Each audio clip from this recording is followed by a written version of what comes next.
Welcome back. Before we get into today's topic, I did want to thank a new channel member real quick here, MNO0624, with a Tier 2 channel membership here on YouTube. MNO, glad you enjoyed the videos, man. Enough to get yourself a channel membership. That is awesome. Thank you so very much for your support. Also, thank you to all the other names here on this board. I think we're up to 32 or 33 channel members, so a really, really good community here on YouTube. Thank you all for your support. Now let's jump into today's video. All right, guys, welcome back. So as you could tell, this is a different setup than what you're used to seeing here on the channel. We've got the whiteboard now on an easel or a tripod, whatever. Getting it up off the wall, you know, I felt like when it was on the wall, it's kind of like a one-dimensional video looking thing, right? But we get it off the wall, got some depth to the videos now, and then when I do the videos where I write on the board in the middle of them, I'll be able to set this up over here. I can stand on that side and write on the board without covering up the entire thing. I just think that this easel tripod thing is going to look a lot better in the long run. I'll be able to hang stuff up in the background, some t-shirts or whatever, just to try and make these videos look a little bit more appealing to people that maybe are, you know, watching these videos for the very first time. So yeah, let's jump into this video though. I wanted to talk about Ryan Timms because yesterday in that video, talking about the first weekend with the Outlaws, I did mention Ryan Timms a couple of times. He is currently 4th in the World of Outlaws point standings, and he has been nothing short of unbelievable in that Lee Big Motorsports number 10 since joining that car last season. And I wanted to start over here on this side of the board because these are the numbers that impressed me the most. I could not believe it. When I was doing the research, I was like, there's no way that's right. I had to double and triple check it. But in his career with the two big series, the World of Outlaws and High Limit Racing, Ryan Timms from 2011, I believe, or sorry, not 2011, 2021 to now, he ran 82 races between his own 5T car, the Hefner 27H, and the Guy Forbrick number 5.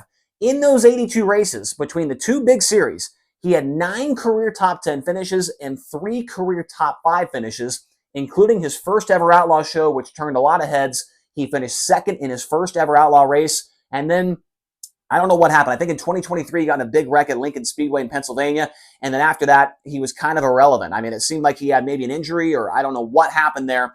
But in the sprint car for the last couple of years, Ryan Timms really has not been what we were expecting him to be after that second place run with the Outlaws, had a couple of wins here and there. But ever since getting into this 10 car, he's a completely different guy. In that 10 car, he's ran 11 races between the two big series. He matched his top 10s with 9 in those previous 82 races, and he has 2 more top 5 finishes than he did in those previous 82. Absolutely unbelievable. 11 races, 9 top 10s, 5 top 5s, compared to 82 races with 9 top 10s and 3 top 5s. I mean, these guys are hitting on all cylinders right now, and it is extremely impressive to see what they're going to do. I mentioned it in yesterday's video. I think that Ryan Timms and Lee Big Motorsports will easily win at least 2 races next year between the two big series, whether that's 2 high limit, 2 outlaw, 1 high limit. He's going to win at least 2.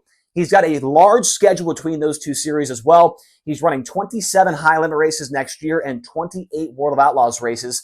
And they're also going to be fitting in the Houston Speedway Track Championship. And I think he's going to absolutely dominate the championship at Houston. He'll win at least 5 races. He's going to run away with that championship without issue.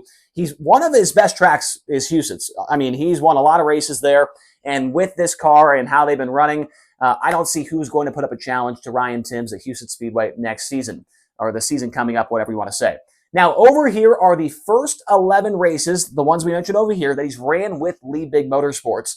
They've come out of the gate swinging. The first night that they were together was the midweek Money Series finale with High Limit Racing at I-70 Speedway in Odessa, Missouri. He qualified 2nd. He started 5th in the main event, and he finished in the 2nd position. That is a +3 on the plus-minus department. I will get to that more at the end of this list right here because clearly there is a lot of green on this list right now. Lucas Oil Speedway, the next night after I-70, he qualified 5th, he started 4th, and he finished in the 9th position. That is a -5, but as you can see there, I've got the asterisk there because if you don't remember, Ryan Timms was leading that race, about to win, and he had a fuel leak, had to go to the work area, and came back out to the back of the field and still ended up inside the top 10. And that right there could have been his first ever national sprint car win. Unfortunately, has some kind of mechanical issue there with the fuel leak and had to go to the work area. The next weekend, they go to Texas Motor Speedway with High Limit. He qualified third the first night. He started fifth and he finished in third. That is a +2 on the plus-minus department. The next night, since he was inside the top 4, he did not have to qualify. He started 8th in the main event and he finished in 5th. That is a +3. So the first 4 races with High Limit, his worst finish was a 9th, and that was a race where he was leading.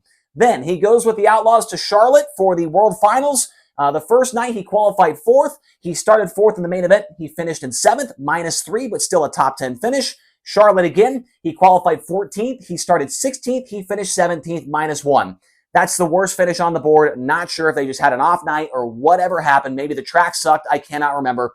But 17th is the worst finish they've ever had. Charlotte, the next night, there was no qualifying due to the format.